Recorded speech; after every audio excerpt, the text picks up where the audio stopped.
Hey guys, welcome to another episode of Ask Matt Lloyd. So right now we're on a beach in Jamaica enjoying the sunset behind us, and next to me I've got Clarice. She's one of our Diamond Mastermind members, and she's got the question for today. So what would you like to know? Hi, I'd like to know how much should someone invest and then reinvest in their marketing if they're making sales? Okay, all right. So let's say you're doing paid traffic or paid advertising, and you're a new entrepreneur and you go and outlay, say, $500. Okay? So you're asking me, how do you determine what do you spend the next week or the next month from there? Mm-hmm. Okay, well, I look at it like this. The $500 that you outlaid, or whatever amount it was it profitable? Okay, was it profitable? And we have to look at within a certain time frame. And that depends on your comfort zone. For me, I've got a much longer term comfort zone for deciding whether paid traffic was profitable or not. Let me explain what I mean by that. Let's say I spend the $500. I might make, in the first week, $100 back. Okay, I might make $100 back. And then 30 days from that point on, I might have made $300 back. I outlaid 500, I've only made 300. So I'm at a loss of 200. Yes. Now, for some people, if they haven't made all their money back within 30 days, they start to think, oh, it's not working, I lost money. I don't look at my marketing that way. I take a much longer term perspective. So for me, my comfort level is 6 months, even longer. If it takes me 6 months to break even and to start making a profit, I'm fine with that. Okay. I'll give you an example. Last year we did a big event in Hong Kong. We'd never done an event in Hong Kong before, and we spent a fortune because the hotels are very expensive there. It's a very congested city. It's kind of like New York, and to be in a nice hotel, you can spend a lot of money. Plus flights, flying everyone there from America.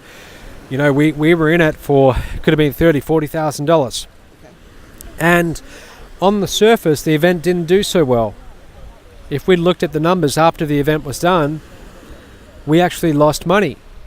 But what I did is I looked at all the customers from that event and I watched them closely in my reports that I get over the next year. And just to give you an example, there's 3 people that I can name right now who were at that event in Hong Kong, who went there, who ended up, one of them ended up, one of our best clients, spending over $160,000 with Mo.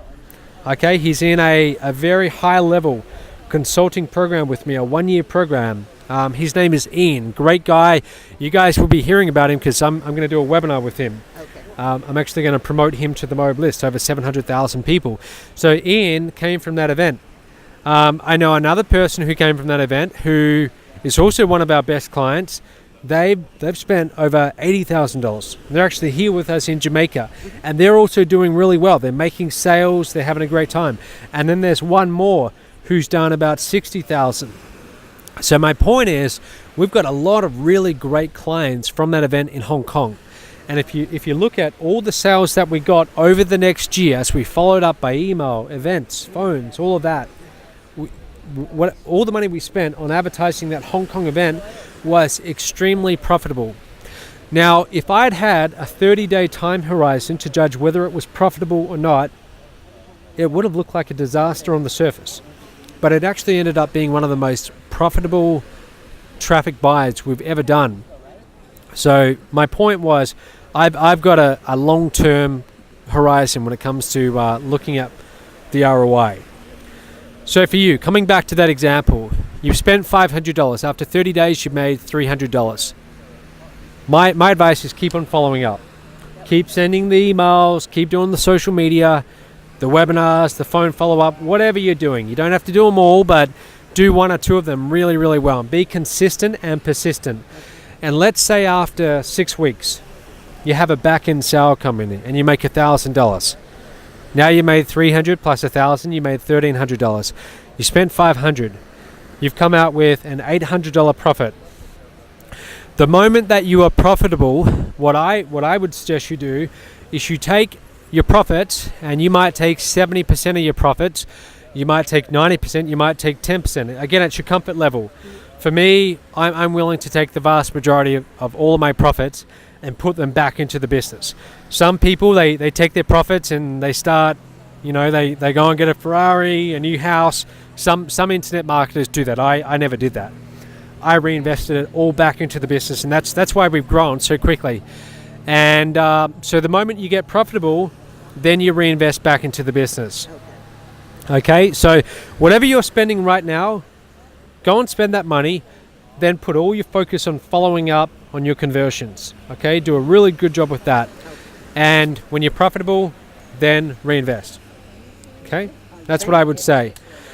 One more thing. When you're brand new, you're still learning how to follow up. You're still learning how to do emails and so on. So because you're still developing those skills, like those skills to write persuasive sales copy, to sell, all of those skills, they take time.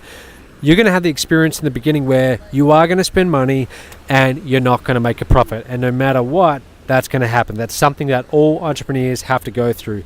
I spent quite a lot of money on traffic before I ever learned how to convert and how to be profitable. So you've got to be comfortable with that. So many entrepreneurs, when they get started, they go and spend money on advertising, and if they don't make a profit, they get discouraged. Every time that happens, look at it as a learning experience. You figured out what not to do, and then you improve and you get better in your follow-up. So that's how you have to look at it. Don't get depressed about not getting a profit. Okay, that's really important. Okay, so if you have a question for me, you can go to askmattlloyd.com. Ask me there. Otherwise, we'll see you tomorrow.